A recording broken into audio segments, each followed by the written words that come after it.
Why Lucas Giolito not getting the qualifying offer indicates a big offseason for the Red Sox.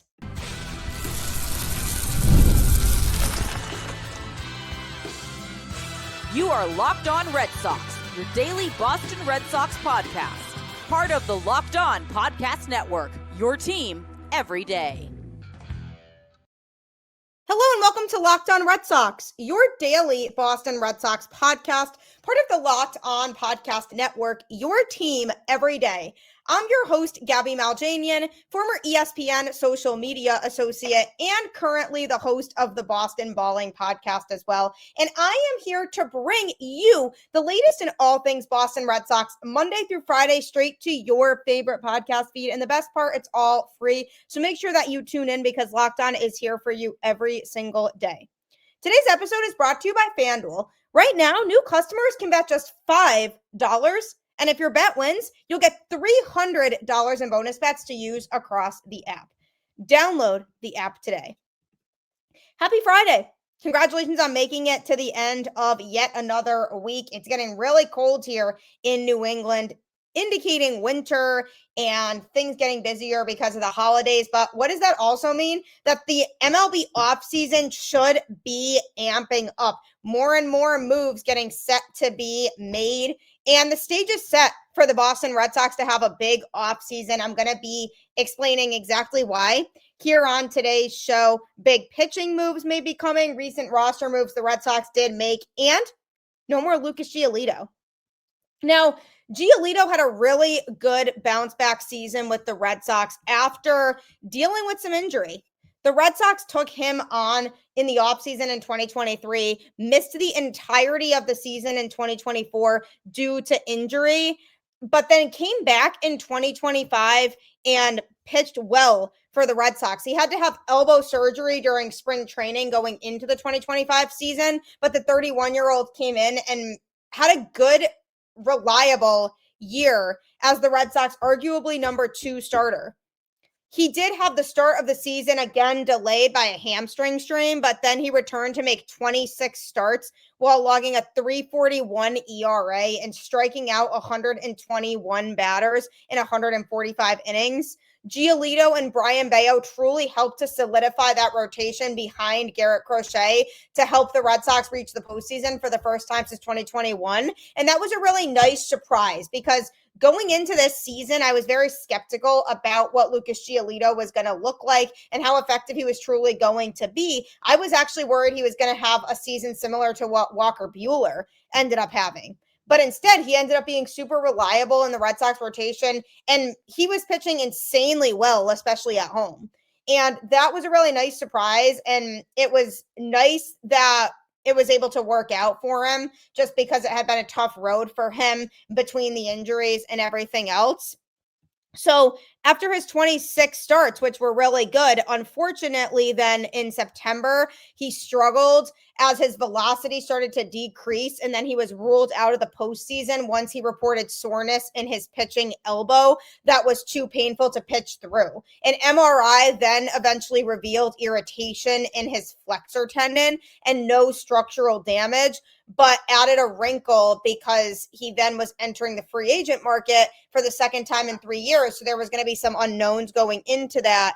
But in recent weeks, his condition has improved and his injury is not seen to be a serious one.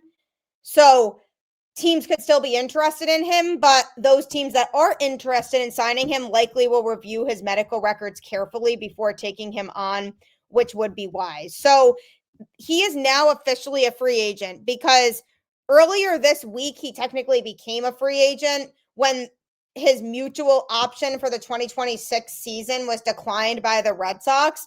But he was then thought to be a candidate to receive the qualifying offer from the Boston Red Sox because he hadn't received it yet in his career. You can only receive it once. So he was eligible to receive it by the Red Sox, which were entitled to that. And if they had extended him the qualifying offer and he said yes, then he would pitch in Boston for the 2026 season. If they offered it to him and he said no and still became a free agent, the Red Sox would get a draft pick out of it, which is exactly what happened last offseason. The Red Sox offered Nick Pivetta the qualifying offer, and he turned it down and then went to the Padres in free agency, and the Red Sox, as a result, were able to get a draft pick. The qualifying offer is valued as a 1-year, $22.025 million offer for 2026. So he would then have been able to accept that deal and re-sign before the November 18th deadline for that type of decision, or decline it, which would guarantee the Red Sox that draft pick compensation if he signed elsewhere. But the Red Sox chose not to issue him the qualifying offer. So by not issuing it to him, the Red Sox will not receive a draft pick if he signs elsewhere. Now, he still may re-sign with the Red Sox, and his market will likely benefit from the fact that teams won't have to sacrifice a pick to sign him. But it looks unlikely that the Red Sox would pursue him this offseason. Them not extending the qualifying offer tells me that they're okay with him signing elsewhere. If they really wanted him to pitch for the Red Sox in 2026, then they would extend that to him, because then he would have the opportunity to come here for 2026. And even if he were to decline it, the Red Sox at least get a draft pick out of it. But this tells me that they never really saw Giolito as part of the plan for 2026. And I'm sure if he hadn't gotten injured in September, maybe that would have changed. But him getting that injury late in the season and not being available for game 3 of that wild card series, which, by the way, would have really helped the Red Sox because he's an absolute Yankee killer on the mound, that also probably went into this decision of the Red Sox thinking, is he going to be able to be healthy enough to be part of our rotation moving forward? So they were probably hesitant to give him that QO. So now, therefore, he becomes a free agent, and hopefully he signs elsewhere, because I definitely appreciated Lucas Giolito for his positivity, for being a good leader out there, and just for being a guy who always gave 100% and pushed through injuries, even when it felt like it was difficult to do that. So not giving Giolito the qualifying offer came as a bit of a surprise to me, because I thought at a minimum they would at least extend it to him so they know that they get something out of it. Because if he accepts it, you get Giolito in 2026, even if you don't necessarily make him a huge role in the starting rotation, or you just bank on him being a 4 or 5 starter and not relying on him pitching as effectively as he did in 2025, or he declines it and goes elsewhere, but then you get a draft pick in the deal. So it would have been beneficial to the Red Sox if they did, but this move really tells me that they are ready to move on from Lucas Giolito, and it'll be interesting to see what kind of move he makes and where he ends up playing in 2026. The Red Sox would have had to be comfortable with the idea of him accepting the offer to issue it. So it's clear that that $22.025 million price tag gave the Red Sox some pause as free agency does open. He is projected to receive a 2-year, $32 million deal this winter with a $16 million average annual value. By some places, other outlets are projecting a 3-year, $57 million contract with a $19 million AAV, meaning average annual value, to go with it. So it could range what type of deal he gets. And the Red Sox could still look to find common ground and retain him, but it appears more likely that they wouldn't even bother to try to do that, because if they didn't exercise the mutual option for next year, and then they also chose to not extend him the qualifying offer, those moves speak volumes, meaning they aren't willing to commit to him for 2026, whether that's because they don't feel like his health is intact, or they feel like there's a risk of him not producing at a high level, and maybe they're a little nervous after the Walker Buehler situation and what happened there in 2025. They don't want to bring back Lucas Giolito in 2026, and then it turns into that type of situation with him. So that could be another worry that the Red Sox have, but they chose not to extend Lucas Giolito the qualifying offer. He will not be a part of the Red Sox rotation in 2026. That's a veteran that they're losing, but unfortunately, the injuries over the last couple of seasons have left some cause for concerns. I'll definitely always be appreciative of the competitiveness that he showed with his Boston Red Sox team. I spoke with him in Worcester when he was rehabbing from his injury to go back up to the Red Sox. Great guy to interview. and just a great guy that have around the clubhouse just because he's just a good leader. But end of the road with Lucas Giolito. And what does that signify for the Red Sox? Does this show that they're about to make a big move? That is coming up next. Prize Picks is a great way to make decisions and get paid when you're right.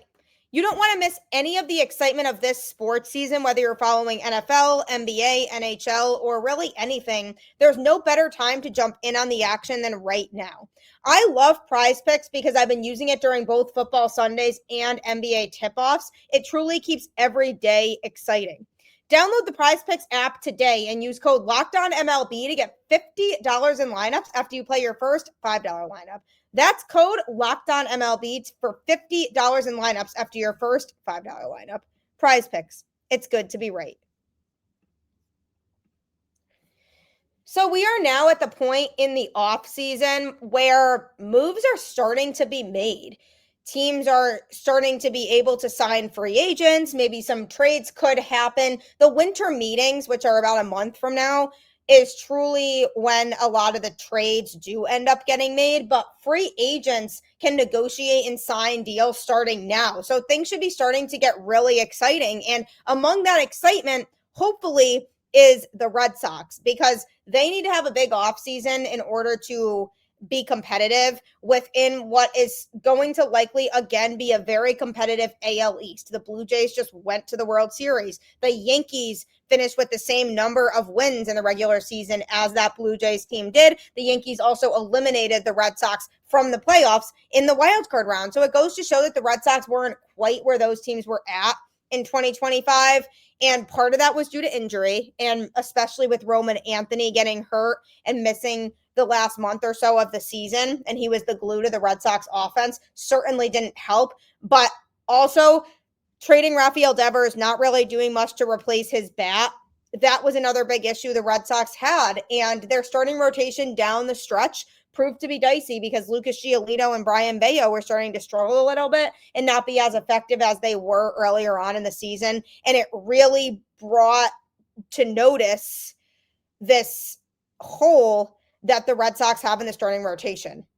So therefore, one of their biggest, most obvious needs this offseason is for a number 2 starting pitcher. Now, the Red Sox chose not to extend the qualifying offer to Lucas Giolito, which means the likelihood is that he is presumably going to go and sign a shorter-term deal with another team. The reason this is so indicative of the direction that the Red Sox could go in this offseason is because now it's become clearer than ever that the Red Sox need a number 2 starting pitcher. They have Garrett Crochet as the number 1 and Brayan Bello as the number 3. And if they had decided to issue that qualifying offer to Lucas Giolito, there was a chance in which the Red Sox would say, okay, we believe in Lucas Giolito and his ability, so we see him and Brayan Bello as that 2-3 combo again behind Crochet. That is the exact thought process I would have thought went into it if they decided to extend that qualifying offer to Giolito. But because they didn't do that, now it's indicative of the fact that likely a move is coming, because they have several options of players who could pitch in the rotation. Hunter Dobbins, who missed a lot of the 2025 season with an injury and is working on his recovery right now, likely to be back for spring training. There's also Kyle Harrison, who pitched a little bit in the bullpen and a little bit as a starter for the Red Sox at the end of 2025. Got a lot of experience this season in AAA, though, with the Woo Sox. After he was the biggest piece that came over in the Rafael Devers trade, he is an option now that he has that taste of pitching in a Red Sox uniform. Peyton Tolley, Connolly Early, 2 rookies that started 2025 in the farm system and worked their way up, and both ended up making their major league debuts, and both impressed. Both showed off some really good stuff. So that's another possibility that maybe one or both of them earn spots in the rotation. Kutter Crawford is going to likely be returning from injury. He missed the entirety of the 2025 season. Who knows how he'll bounce back from that? So there are combinations of players that they can work with that they could try to slot into the rotation. The thing, though, is there are question marks with all of these guys. Whether those question marks being, are they going to be able to bounce back effectively from injury, or did they just not have a lot of exposure to the majors in 2025? So it's too small of a sample size to rely on them stepping up in that rotation, or just a variety of different things that the Red Sox are now sitting in a situation to where they can't really bank on any of those guys 100% being especially their number 2 starter to start the season. It's different when you're looking for 4 and 5 starters. You can kind of try some of those different guys in there, see who maybe pans out and who doesn't. Peyton Tolley is a good example of a guy who is still working on his off-speed arsenal, and in order to be able to get there, he needs to continue to develop. So he may be a guy that the Red Sox decide to say, okay, he needs some more reps, so we're going to have him pitch in the bullpen instead of out of the rotation, which is fine. Connolly Early, a guy who brought some really good and impressive stuff to the table in 2025. Could he get a spot in the rotation? Certainly. So there's some evaluation there, and that's fine. You can stick those guys into those 4 and 5 starting slots and have it be fine. The number 2 starter needs to be a solidified player who you know can deliver you number 2 level stuff. I'm not saying that a guy like Tolley or Early can't eventually get there and can't eventually get to the point where they're a consistent number 2 starter for this Red Sox team, because with some work and development, I'm definitely not ruling out that possibility. What I am saying, though, is that they're not there right now. And the Red Sox do need that caliber of a starting pitcher now to make themselves a true World Series contender.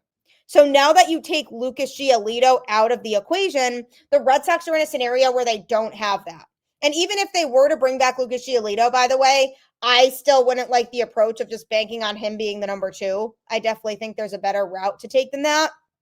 But assuming that the Red Sox understand that this move with Lucas Giolito indicates to me that the Red Sox are determined to go out and acquire a true number 2 starter this offseason, which again, they should have been planning to do anyway. But had they decided to give Giolito the qualifying offer and had he accepted it, there would be some question marks when it comes to that, because it would be a Red Sox thing as of late to do, to just assume that Lucas Giolito is going to pitch to the level of a number 2 starter in 2026 like he did in 2025.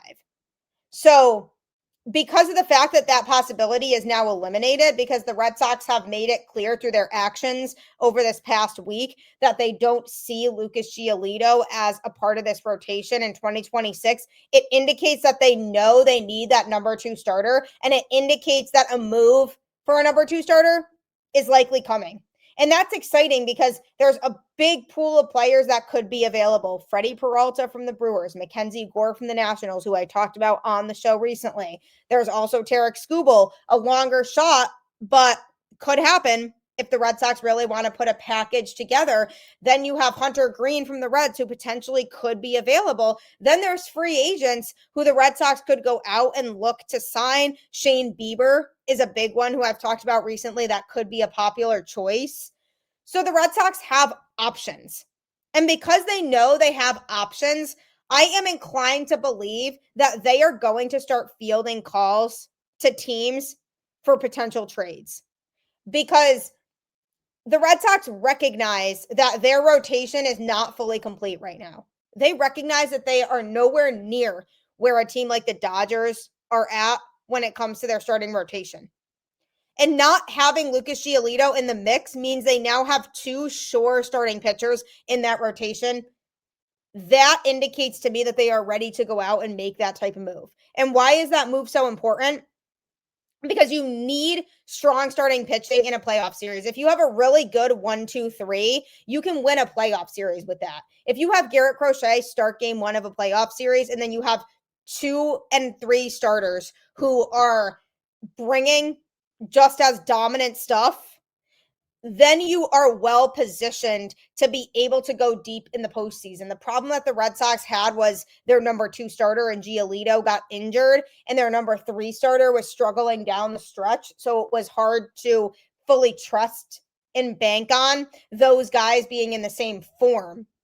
I'm hoping Brayan Bello continues to develop in 2026. That would be massive for him and for the Red Sox.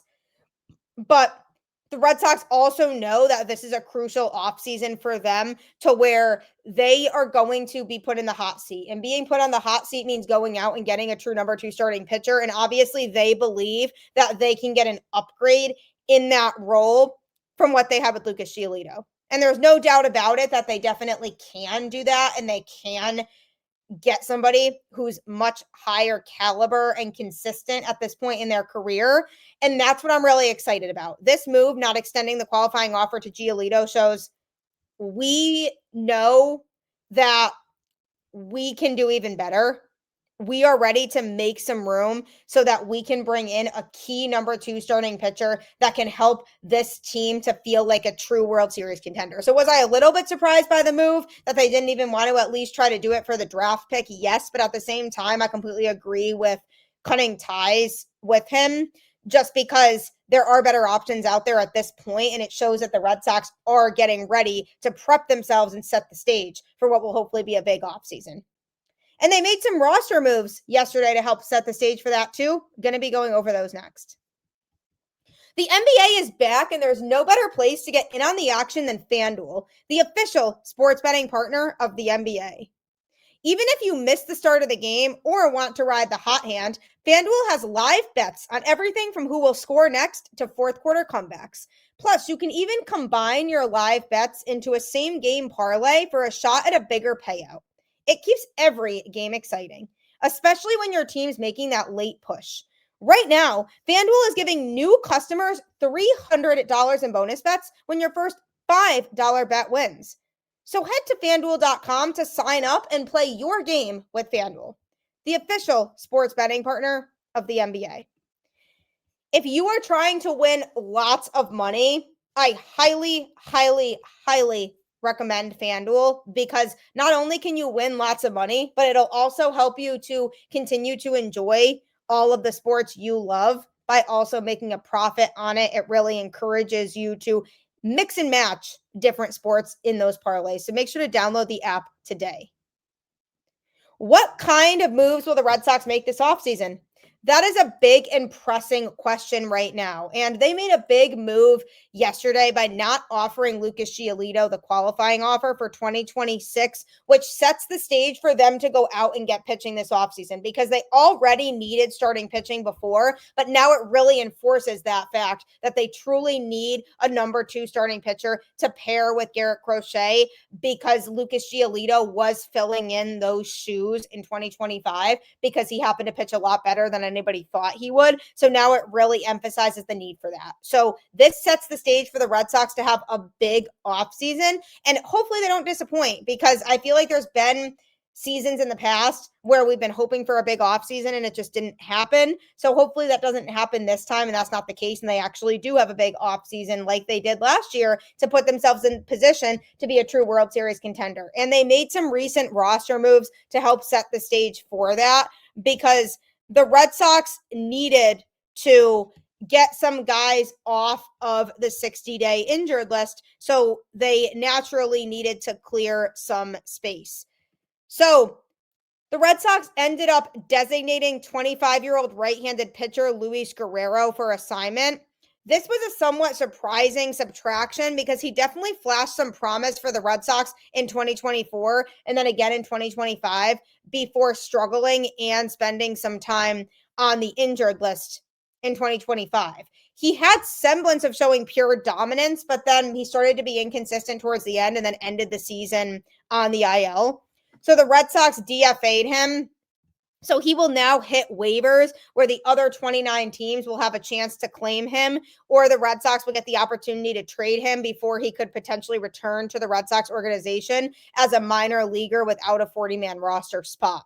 So they had to clear room on the 40-man roster, and they had to activate some players from the injured list, and he ended up being the odd man out. Yesterday was the deadline for the Red Sox to activate those players. It was 9 players that they had, and with only 8 roster spots available, they needed to make a move, and that is what they chose. Guerrero has appeared in 22 MLB games over 2 seasons and posted a 2.63 ERA over 27.1 career innings. He debuted in September 2024 and did not allow an earned run in his first 9 major league outings, putting himself in strong position to make the opening day roster the following spring. But he did not capitalize on his opportunity because ultimately he ended up struggling with his command and wound up only appearing in 13 games this past season, posting a 4.15 ERA with 14 walks in 17.1 innings. So he was then placed on the IL with a right elbow strain on June 28th and then just didn't pitch again the rest of the season. He was among the 9 players that the Red Sox had to activate from the 60-day IL. The others were right-handers Kutter Crawford, Hunter Dobbins, Tanner Houck, and Josh Winkowski, plus left-hander Patrick Sandoval, infielders Vaughn Grissom and Marcelo Meyer, and first baseman Tristan Casas. So that is the list of guys who were activated, and now the 40-man roster is at 40 because they let go of Guerrero. So it's definitely a bit of a surprising move, but the Red Sox decided this was the best choice for them because they didn't really feel like they wanted to continue to bet on him to be consistent out of the Red Sox bullpen, especially after the string of walks that he led up prior to going on the IL. The Red Sox definitely didn't have that sit well with them. He had a sub-1 strikeout to walk ratio, which just won't get you very far, unfortunately. And then his command issues persisted at the AAA level as well once they sent him down to try to figure it out. So then he got hurt and didn't pitch again the rest of the year. But he did make 11 outings on a rehab assignment in AAA Worcester in August and September. He didn't have a promising season at all, but it was definitely still unexpected to see him be the first one out the door. I thought maybe there would be another pitcher or somebody else that could have gone, especially a guy like Vaughn Grissom, who hasn't really been able to pave his way up to the major league team and has just spent basically his entire time with the Red Sox organization in AAA. And with the infield being where it's at right now, maybe they wanted to keep him because there are still some question marks there as to who's going to fill out that infield come opening day. So maybe they wanted to see if Grissom could get a shot at filling one of those infield spots. But he was a guy I thought could have been a possibility to be DFA'd or just be the odd man out that the Red Sox decided doesn't really have a spot here. But another player that I thought could have been a possibility was Josh Winkowski, who just has not been able to figure it out at all. Started the season in 2025 in AAA, got called up and struggled again, went back down to AAA and just has not been able to figure it out. I thought that maybe the Red Sox would continue to give Guerrero another chance before deciding to let him go. And that maybe they would have decided to let Winkowski go because of all the constant struggles that he has shown. So that part there was a little bit surprising. And also left-handed pitcher Giovanni Moran, who made just 2 appearances this year after arriving in a trade with the Twins. The Red Sox didn't really see a lot that they could use with him. So that was another surprising move, that he wasn't a guy that the Red Sox decided to DFA. But maybe the Red Sox expect some of the other guys to leave anyway, and now could be the right time possibly to get back a low-level prospect of some kind for Guerrero in a trade because he still has some value since what he showed early on was impressive.